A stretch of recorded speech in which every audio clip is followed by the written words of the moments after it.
सभी को सुप्रभात। मैं शिषपाल में बीए पार्ट सेकेंड हिंदी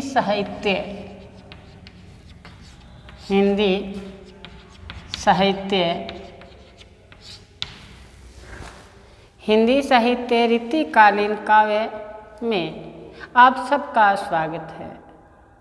आपने पढ़ रहे थे गिरधर की कुंडलियाँ। कवि राय गिरधर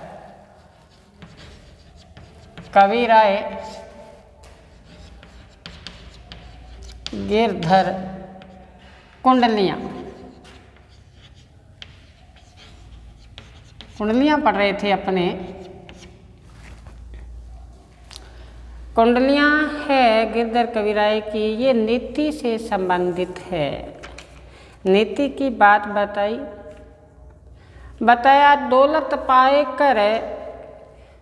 दौलत पाए न कीजिए सपने में अभिमान। दौलत पाए कर कीजिए न सपने में अभिमान। चंचल जल दिन 10 ठाऊ रहत नैने दान। माया पाकर, पैसा पाकर, धन दौलत पाकर कहते हैं कि अहंकार नहीं करना चाहिए, सपने में भी अहंकार नहीं करना चाहिए। ये बताया कवि राय जी ने, क्योंकि ये जल की भांति चंचल है माया, ये ठहर नहीं पाती एक जगह। जैसे कबीरदास जी ने कहा था, पिछले साल आपने पढ़ा था, माया महा ठगनी हम करी जानी। माया महा ठगनी हम करी जाने। त्रिगुण फांस लिए बोले मधुर मिठी बानी। तो गिरधर जी कहते हैं कि सपने में भी अभिमान नहीं करना चाहिए, माया पाकर, धन पाकर, दौलत पाकर।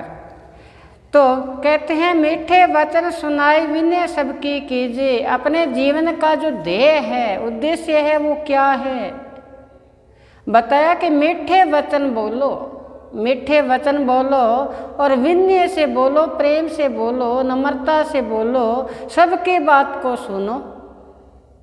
और कहते कह गिरधर कवि राय ये घट दौलत पाहुन निशी दिन 4 रहत सभी के दौलत है, धन दौलत है, ये मेहमान की भांति है, 4 दिन ही ठहरती है।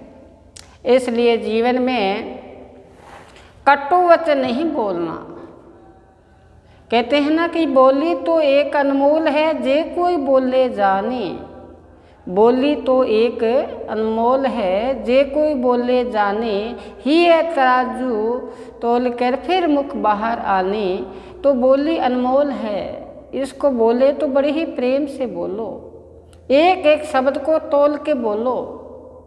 आपको पता होगा कि महाभारत युद्ध हुआ था, द्रौपदी ने एक शब्द कहा था दुर्योधन को कि अंधों की औलाद अंधी होती है। देखो कितना घमासान युद्ध हुआ वचनों के पीछे। तो जो भी शब्द बोलो अच्छे बोलो। ये नीति से संबंधित है गिरधर की कुंडलियाँ। फिर बताया मोती लादन पिए गे सुनो कर गया देश। कहते धन प्राप्ति के लिए एक नायिका या एक गोपी या एक प्रीतमा कहती है मेरा प्रीतम पैसा कमाने के लिए बाहर गया, इसलिए मेरा देश सुन्ना कर गया। ये हमने पढ़ा था। आज हम जो पढ़ने जा रहे हैं वो देखो, साथ साथ में अपने श्यामपट पे अंकित करेंगे, साथ साथ में आप इसको समझने की कोशिश कीजिए। बताया है कि पीवे नीर न सरोवर बूंद स्वाति की आस। पीवे नीर न सरोवर, देखो साथ साथ में लिखेंगे यहाँ पे कि पीवे नीर ने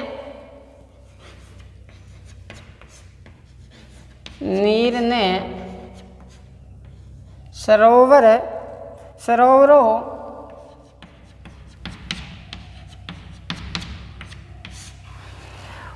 बूंद स्वाति की आस।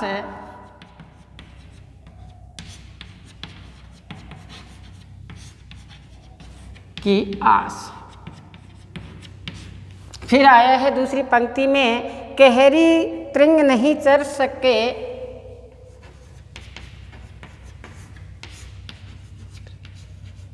न सरी सके सके, जो व्रत करे 50, व्रत करे 50। तीसरी पंक्ति में बताया जो व्रत करे 50, जो व्रत करे 50 विपुल गज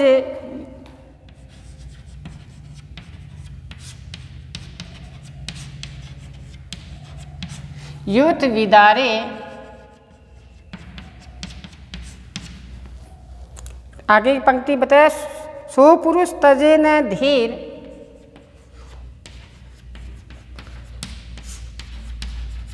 तजे न धीर, सो पुरुष तजे न धीर, जीव बरु कोई मारे,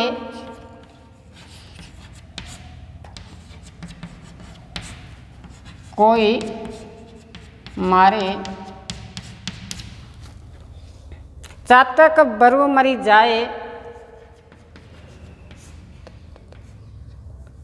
चातक बरु मरी जाए, चातक बरु मरी जाए,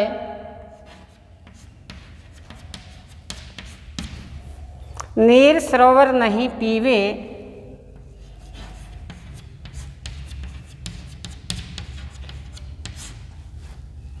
नहीं पीवे। क्या बताया है? पीवे नीर सरोवर बूंद स्वाति की आस, कहरी त्रिंग न चरी सके, जो व्रत करे 50, जो व्रत करे 50 विपुल गज युत विदारे, सुपुरुष तजे न धीर बरु कोई मारे, चातक बरु मरी जाए, नीर सरोवर नहीं पीवे। इसमें गिरधर जी कविराज जी क्या बताना चाहते हैं? देखो, इसमें कुंडली में बताया है कि हमें कर्तव्य, जो हमारा दायित्व है, कर्तव्य है, उनकी पालना करनी चाहिए। और हमें कितने ही जीवन में परेशानी कठिनाइयाँ आए, लेकिन अपने रास्ते से, अपने पथ से विचलित नहीं होना है, धैर्य नहीं खोना है, धैर्य नहीं खोना है। हमें कदम दर कदम प्रगति की ओर आगे बढ़ना है, हमें नीचे की ओर, अवनति की ओर नहीं, उन्नति की ओर कदम बढ़ाना है, धैर्य रखना है जीवन में। वो इसमें संदेश दिया गया है, कवि ने बताया है। कहते हैं पीवे नीर ने सरोवरों बूंद स्वाति की आस। कहते हैं चातक पक्षी होता है, वो कभी सरोवर, तालाब, जलाशय का पानी नहीं पीता। चातक पक्षी कभी जलाशय का पानी नहीं पीता, वो जो बादलों से टपकने वाली स्वाति बूंद का ही पानी पिएगा, चाहे वो मर जाए प्यासा, लेकिन पानी कौन सा पिएगा? स्वाति बूंद का ही पिएगा। जो स्वाति बूंद है, स्वाति नक्षत्रों से बरसने वाले बादलों की आशा ही रखता है ये चातक पक्षी। एक निष्ठता होती है उनकी, चातक पक्षी की, वही पानी पीता है। तो गिरधर जी इस कुंडली में बताया है कि चातक पक्षी कभी सरोवर का पानी नहीं पीता, वो पीता है तो स्वाति बूंद का वही आशा रखता है। इसी प्रकार शेर, कहरी काश्य शेर कभी तृण काश्य घास नहीं खाता, शेर कभी घास नहीं खाता, चाहे उनको 50 दिन तक शिकार न मिले, भूखा मर जाएगा लेकिन घास नहीं खाएगा। क्या बताया? कहरी त्रिंग नहीं चर सके, जो करे व्रत 50 दिन तक भूखा रह सकता है, लेकिन घास नहीं खाएगा। सुपुरुष तजे न धीर। इसी प्रकार जो अच्छे पुरुष होते हैं वो धैर्य का पालन करते हैं, अपने जीवन में आई हुई परेशानी, संकट का मुकाबला करते हुए अपने धैर्य का त्याग नहीं करते। तो वर्त करे 50 विपुल गज युद्ध को विदारे। इतनी ताकत होती है हाथ इसमें शेर में। कहते हैं कि विपुल का से समूह है, गज का से हाथी, हाथी का समूह है, उनको वो चीर देता है, उनको पछाड़ देता है शेर, इतनी ताकत है। कहते हैं इसी प्रकार पुरुष है जो सुपुरुष यानी अच्छे पुरुष है, वो कभी देर नहीं त्यागते। जीव मरे कोई मारे, वो मर सकते हैं लेकिन अपने पथ से विचलित नहीं होते। आगे बताया चातक बरु मरी जाए, चातक पक्षी प्यासा मर सकता है लेकिन सरोवर का पानी नहीं पिएगा। एक बार चातक पक्षी प्यासा अपनी रट लगाए हुए बादलों की ओर निहारता हुआ देखता हुआ बेहोश होकर सरोवर में गिर पड़ता है। तो उस चातक पक्षी को देखा, प्यासा मरा हुआ था लेकिन उसकी चोंच थी वो ऊपर थी बादलों की ओर, वो पानी नहीं पिया सरोवर का। ऐसा एकनिष्ठता, ऐसा अटल व्रत हो तब जाके कहते हैं धैर्य की परीक्षा होती है। यहाँ चातक सिंह का उदाहरण देकर सज्जन जो व्यक्ति है उनकी विशेषताओं पर प्रकाश डाला है। आसान सा है। इसी प्रकार दूसरा देखें, हम पढ़ें, साईं इस संसार में मतलब क्यों व्यवहार। साईं इस संसार में मतलब को व्यवहार। यहाँ कुंडलियों के माध्यम से नीति संबंधी ये कुंडलियाँ हैं। इस कुंडली में क्या बताया है, गिरधर कविराज जी बताते हैं, साईं इस संसार में मतलब को व्यवहार। साईं इस संसार में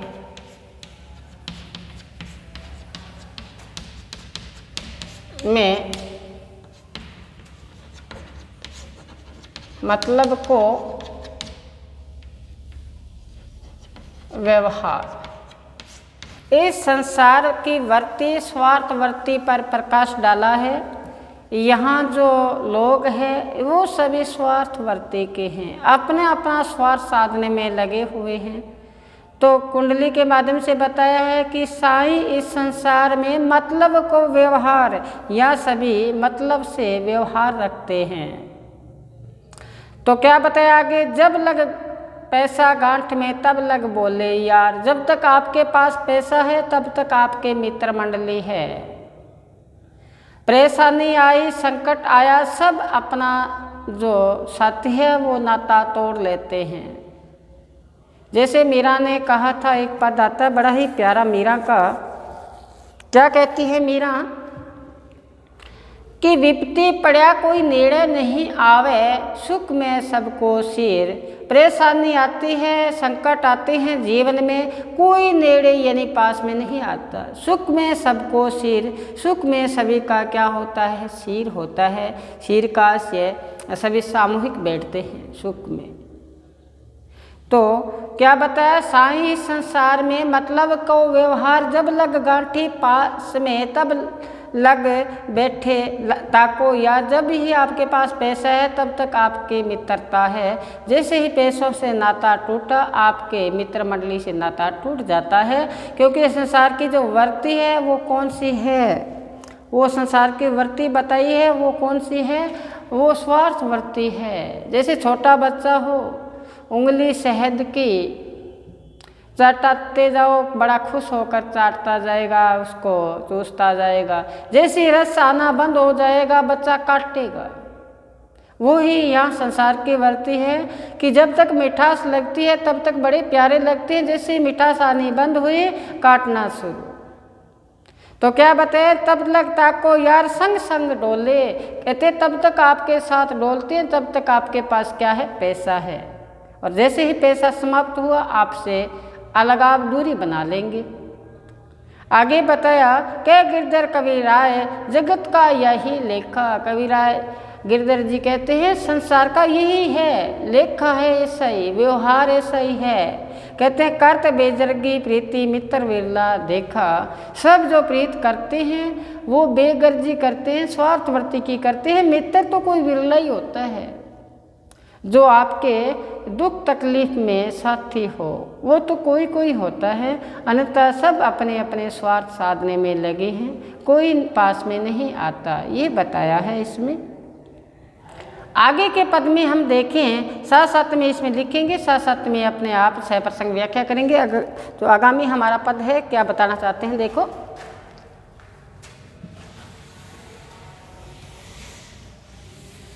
बड़े ही प्यारे प्यारे कुंडलियां हैं ये, इसको आप है ना वैसे ही याद हो जाएगा।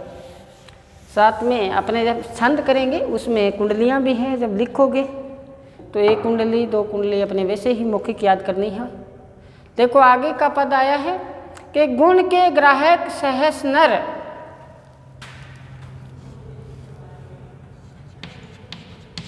गुण के ग्राहक सहस नर, गुण के ग्राहक सहस नर, बिन गुण लहे न कोय,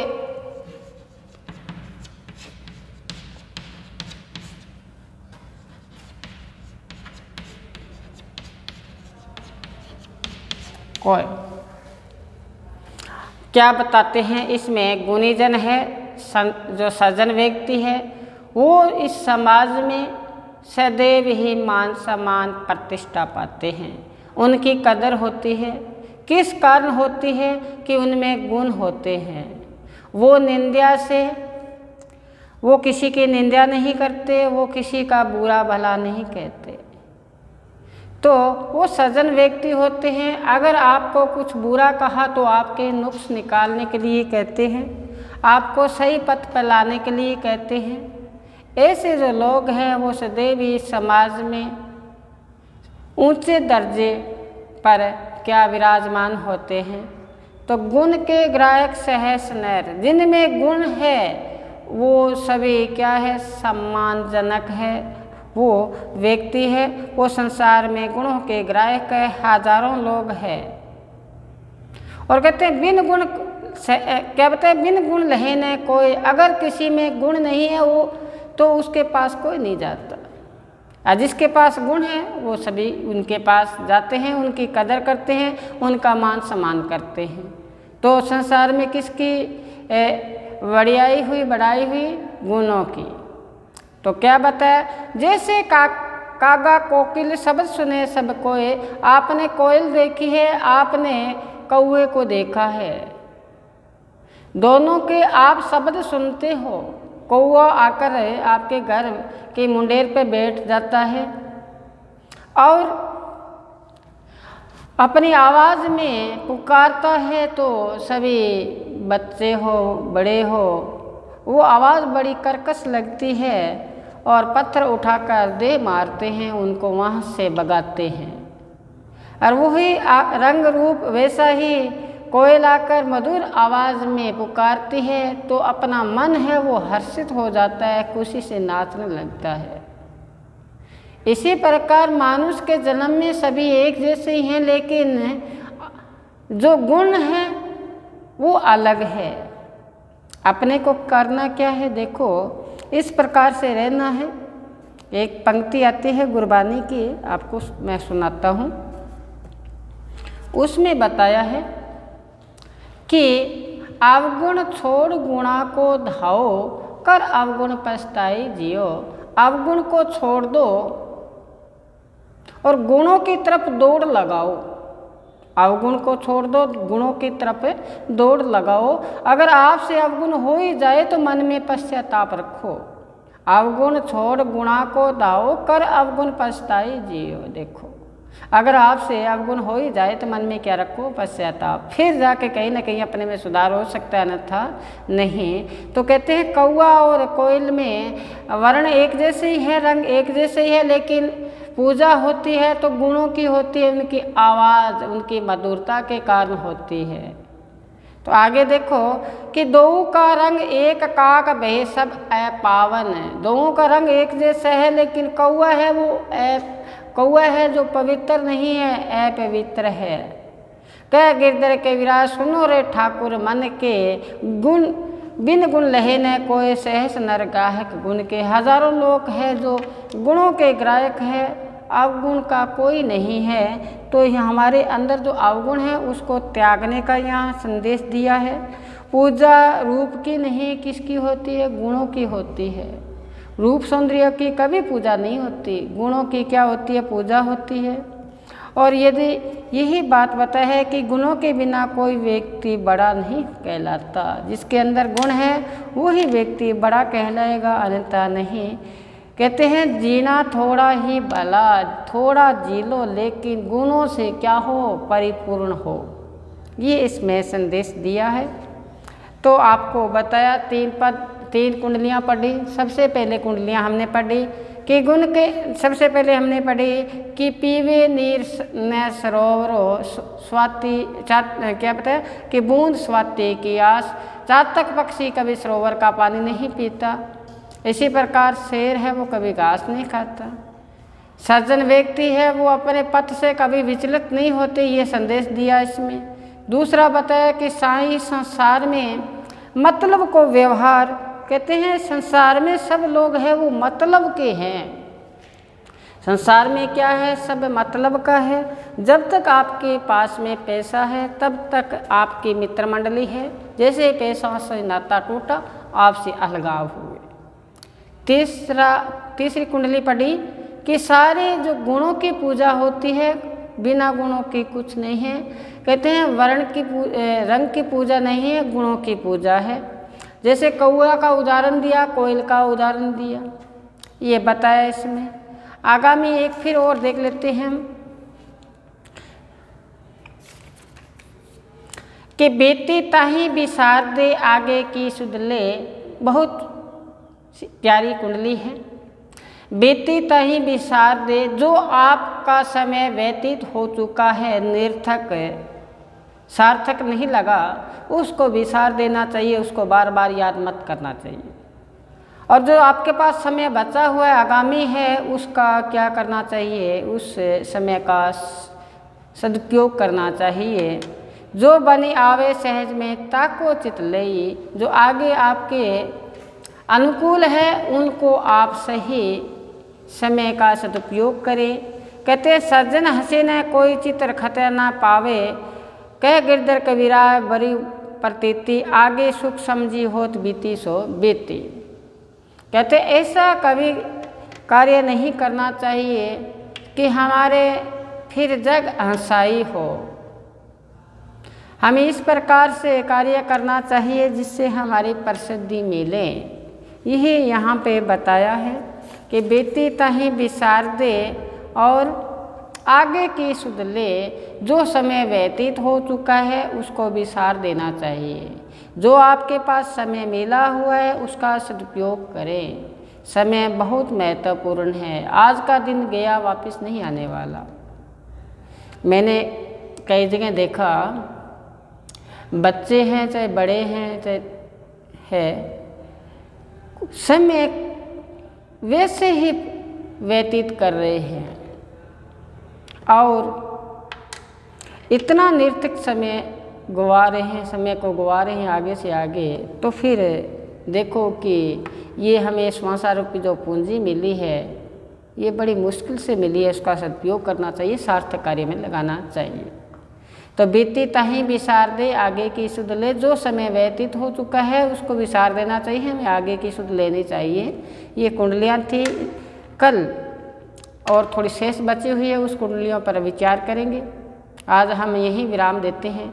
कल फिर हम गिरधर कविराय की कुंडलियों के साथ अपने हाजिर होंगे। तब तक आप घर पर रहें, सुरक्षित रहें, पढ़ते रहें। धन्यवाद।